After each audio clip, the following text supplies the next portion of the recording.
Hello everyone, welcome to my another video. Please like, share and subscribe. It's day 35 of 150 days challenge and today I start my day with chai and फिर जो है breakfast because वैसे मैंने पूरा खाना ही ले लिया था, अपना मील ही लिया है एंड ये मेरा टू डू लिस्ट है। और स्टार्टिंग जो मैंने table, square, cube, percentage in सब से करी है।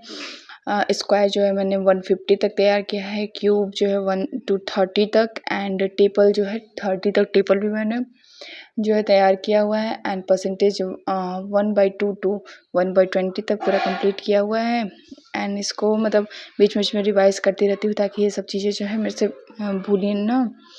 एंड इसके बाद जो है शुरुआत मैंने इंग्लिश से करी है, इंग्लिश वाला सेशन। इंग्लिश आजकल मुझे बहुत ही इंटरेस्टिंग लग रहा है, मतलब मेरे से चीज़ें बनती जा रही हैं, कुछ थोड़ा बहुत इम्प्रूवमेंट आया है मेरी इंग्लिश में, तो मुझे आजकल पढ़ने में मज़ा आता है। तो मैं सबसे पहले इंग्लिश का ही सेशन देखती हूँ, इंग्लिश का सेशन दी नोट्स बनाए और मैं ना तुरंत टाइम निकाल के रिवीजन कर लेती हूँ, क्योंकि क्या होता है ना, जब हम तुरंत का तुरंत रिवीजन नहीं करते तो चीज़ें एक बर्डन हो जाती हैं, बहुत ज़्यादा मतलब इकट्ठा हो जाती हैं बंडल की तरह, जो कि बाद में ये होता है कि यार कैसे होगा तैयार, कैसे होगा, क्या होगा, ऐसे है। तो हम थोड़ा थोड़ा करके थोड़ा एक क्लास का रहता है, क्लास से max to max 1 and 1.5 page के नोट्स बनाया जाता है, जो कि मैं तुरंत का रिवीजन करती जाती हूँ। एंड फिर मैंने इनइक्वलिटी का जो मेंस लेवल का क्वेश्चन आज सर क्लास में जो सॉल्व कराए थे तो उसको सॉल्व किया एंड फिर से भी क्वेश्चन को सॉल्व किया, जो कि सर ना प्रैक्टिस के मतलब प्रैक्टिस के लिए डीपीपी भी प्रोवाइड कराते हैं। तो उसमें जो है 30 क्वेश्चंस थे जिसको मैंने खुद से ही सॉल्व किया कि मेरे से कितने सॉल्व हो रहे हैं, क्या नहीं हो रहे हैं। सर आंसर प्रोवाइड कराते हैं, मैंने मिलाया, मेरे ऑलमोस्ट सारे सही थे, मुझे बहुत अच्छा लगा, अच्छा हुआ था, मेरे सारा क्वेश्चन सही हुआ था।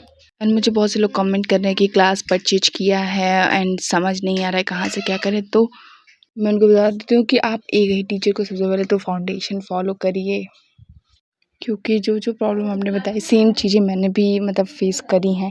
तो अब मैं क्या कर रही हूँ ना, सिर्फ एक टीचर को फॉलो, रीजनिंग पढ़ ली तो सिर्फ एक टीचर का फाउंडेशन उठा रही हूँ, क्योंकि 4 जगह से होने 4 लोग 4 तरह की बातें बताते हैं, तो फिर समझ नहीं आता, कन्फ्यूज होता है। हाँ, आप फाउंडेशन कंप्लीट करने के बाद 4 टीचर से पढ़िए, क्योंकि प्रैक्टिस करनी होती है हमें, जितने ज़्यादा क्वेश्चंस मिलेंगे उतने ज़्यादा हमारे लिए मतलब हमें बेनिफिट होंगे, तो फिर आप उस तरह से करिए। लेकिन अभी फाउंडेशन किसी एक बैच को ही फॉलो करके चलिए।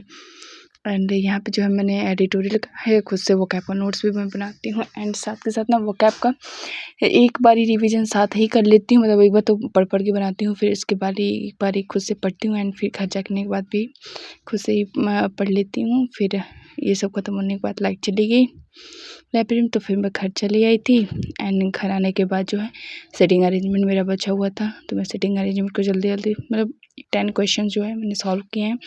मैं सेटिंग अरेंजमेंट के अभी ना यही मतलब फिगर ड्रा ही करती हूँ, मैं क्वेश्चन नहीं सॉल्व करती, क्योंकि एक बार फिगर ड्रा करने आ गया तो फिर क्वेश्चन अपने आप खुद ब खुद सॉल्व होने लगता है। तो अभी मेरा जो इसमें है ना, ऐसा नहीं है मेरे से सारे हो जाते हैं, गलत होता है, तो मैं जितना हो सकता है फिगर ड्रा करके ही क्वेश्चन को मतलब सॉल्व करने की कोशिश करती हूँ। या मैंने 10 क्वेश्चन सॉल्व किए थे, उसमें इतना ज़्यादा मतलब गलत हुआ था मेरा।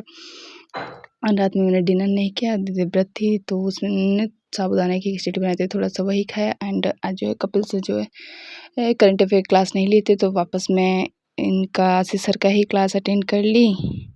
इसके बाद डीआई का क्वेश्चन भी सॉल्व किया। डीआई क्वेश्चन मैंने आज सिर्फ 3 सेट ही लगाए थे और ये सब करते करते मुझे ऑलमोस्ट 1 बज गए थे रात के, तो फिर मैं सो गई। मिलते हैं नेक्स्ट ब्लॉग में। बाय।